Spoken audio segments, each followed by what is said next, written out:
ஆரம்பிச்சதுலேருந்துட்டு தமிழர்கள் தடுக்கிறாங்க. எல்லாரும் தடுக்கல.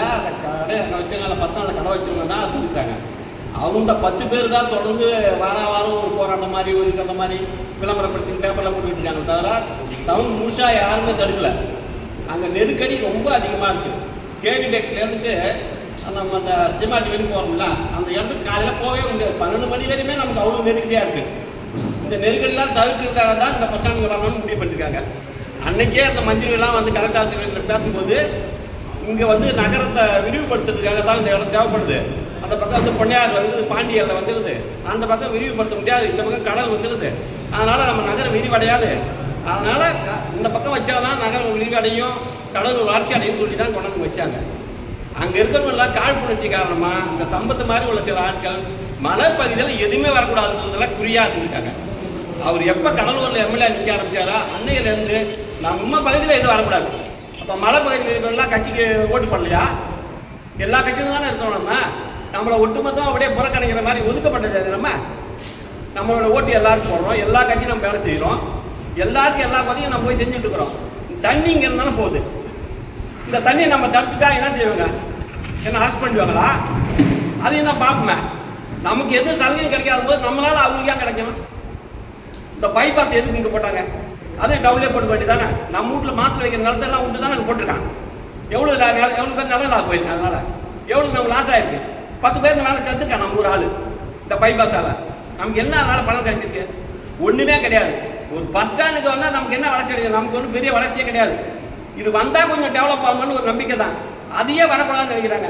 அப்போ கிராமங்கள் வளரக்கூடாதுன்றதுல ஆளுங்கட்சியெல்லாம் குறியாக இருந்ததுன்னா நம்ம எப்போ தான் வளர்ச்சி அடைகிறது?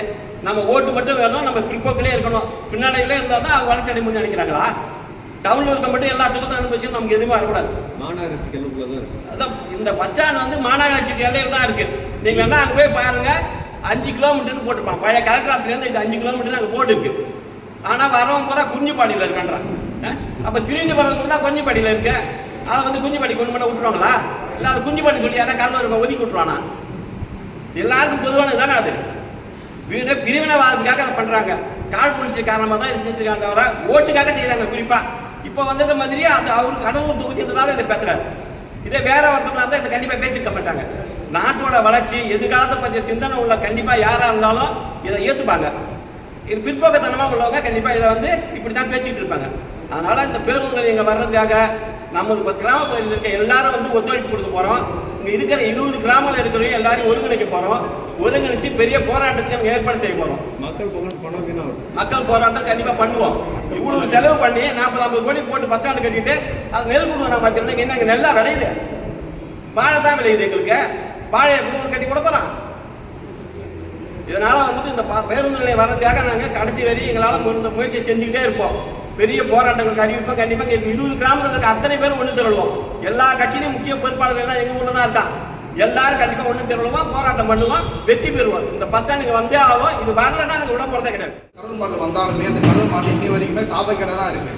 இது வரைக்கும் எந்த வளர்ச்சியோ எதுவுமே அடையலை. இப்போ எடுத்து பார்த்தீங்கன்னா நிறைய போரை போட்டு அடிக்கணர் தண்ணி எல்லாம் எடுத்துகிட்டு உறிஞ்சிட்டான். இப்போ இங்கே இருக்க சுற்றி இருக்க மக்கள் யாருமே வளர்ச்சி அடையலை. இது ஒரே வளர்ச்சிக்கு ஒரே முக்கிய காரணம் என்னன்னா இந்த புதிய பேருந்து நிலையம் தான். இதையும் கெடுக்கிறதுக்கு நிறைய மக்கள்கள் நிறைய பேர் வந்து இந்த மீடியாவை எடுத்துக்கிட்டு இங்கே நல்லது கிடையாது, அது இல்லை, இங்கே பாதுகாப்பு இல்லைன்னு எவ்வளோ காடாக இருக்குன்னு எவ்வளோ பேர் குறைச்சி கிளப்புறாங்க.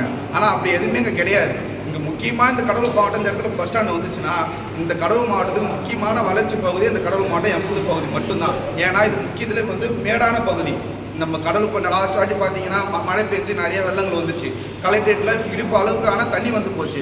அங்கே மக்கள் வசிக்க முடியல, வாழ முடியல, பேருந்து செல்ல முடியல. எவ்வளோ கஷ்டம் வந்து கிட்டத்தட்ட ஒரு வாரம் ஃபுல்லாக பள்ளிகளுக்கு விடுமுறை அடிச்சிட்டாங்க. இப்போ இந்த பக்கம் ஓட்டி பார்த்தீங்கன்னா ஒரு 20 நாள் தொடர்ந்து மழை பெஞ்சா அந்த பக்கம் ஃபுல்லாக தண்ணி. நீங்கள் காரைக்காடுலேருந்து பஸ் ஸ்டாண்ட் வரைக்கும் பார்த்தீங்கன்னா ஃபுல்லாகவே தண்ணி. இதில் மேடான பகுதி எதுன்னு பார்த்தீங்கன்னா நம்ம எப்பூர் பகுதி மட்டும்தான். இந்த பகுதி மெயினாகவே முக்கியமாகவே நகராட்சிக்கு உட்பட்ட பகுதி. நம்ம நகராட்சி தள்ளி போகல, எல்லாமே நகராட்சி உட்பட்ட பள்ளி ரொம்ப கிட்டதே, மிகவும் அருமையாக ஒரு 4 கிலோமீட்டர் உட்பட்டு தான் இருக்குது.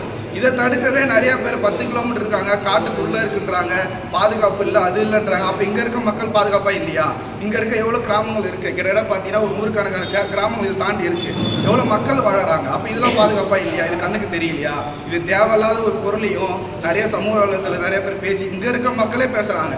நம்ம இவ்வளோ பேர் திரண்டு வந்திருக்கிறது ரொம்ப மகிழ்ச்சியாக இருக்குது. இன்னமும் மக்களை நம்ம திரட்டணும். இதை திரட்டு நம்ம இது போகிறோம்னா மட்டும்தான் இங்கே இருக்க கிராம மக்கள் வந்து வாழ முடியும். இப்போ இங்கே இருக்க கிராமங்கள் எவ்வளோ பேர் சென்னைக்கு வேலைக்கு போகிறாங்க, கோயம்புத்தூர் வேலைக்கு போகிறாங்க, எவ்வளோ ஐடி கம்பெனிக்கு போகிறாங்க. இங்கே இருக்க நம்ம மாணவர் எப்படி போகிறாங்க? விடிய காலம் 4 மணி ஏற்று கடலூர் போயிட்டு, கடலூர்லேருந்து பாண்டி போயிட்டு, பாண்டி சென்னைக்கு போயிட்டு எவ்வளோ சிரமம். அப்பா அம்மா எவ்வளோ பிள்ளைகளை வந்து படிக்க வச்சு இங்கேருந்து வெளியில் வேலைக்கு கொண்டு போக முடியல. அப்போ இங்கேருந்து நீங்கள் பாண்டியில் சென்னைக்கு போனால் எவ்வளோ தூரம்? இப்போ இது பைபாஸ் மிக அருமையாக அமைஞ்சிருக்கு. இங்கேருந்து நீங்கள் நாகப்பட்டினம் போனாலும் கிட்டதான், இங்கேருந்து சென்னைக்கு போனாலும் கிட்டதான். இது முக்கியமான மெயினான ஒரு நல்ல திட்டம். இதை வந்து கெடுக்கிறதுக்கு நிறைய மக்கள் அது புறந்தள்ளுறாங்க. இதுக்கு நம்ம தான் முக்கியமாக முன் இருந்து இது எல்லாரும் நீங்கள் என்னோட வயசுல எல்லாம் பெரியவங்க, நீங்கள் தான் அதை மேற்படுத்தி நிறைய ஊர் எல்லாம் திரட்டு இதை நம்ம கண்டிப்பாக இதை பஸ் ஸ்டாண்டுக்கு அமைச்சு நல்லபடியாக இது வந்து நிறைய மக்களுக்கு எவ்வளோ. இப்போ நம்ம ஊரில் பார்த்தீங்க அப்படின்னா நம்ம பசங்களை படிக்க வைக்கிறது இங்கேருந்து கடலூரில் போயிட்டு வாடகை வீடு எடுத்து எவ்வளோ பேர் பசங்க பெரிய பசங்க ஆகிற வரைக்கும் அங்கேயே வாடகை வீடு எடுத்து படிக்க வைக்கிறாங்க. இந்த அளவுக்கு இந்த மக்கள் வந்து ரொம்ப பின்தங்கி போயிருக்காங்க.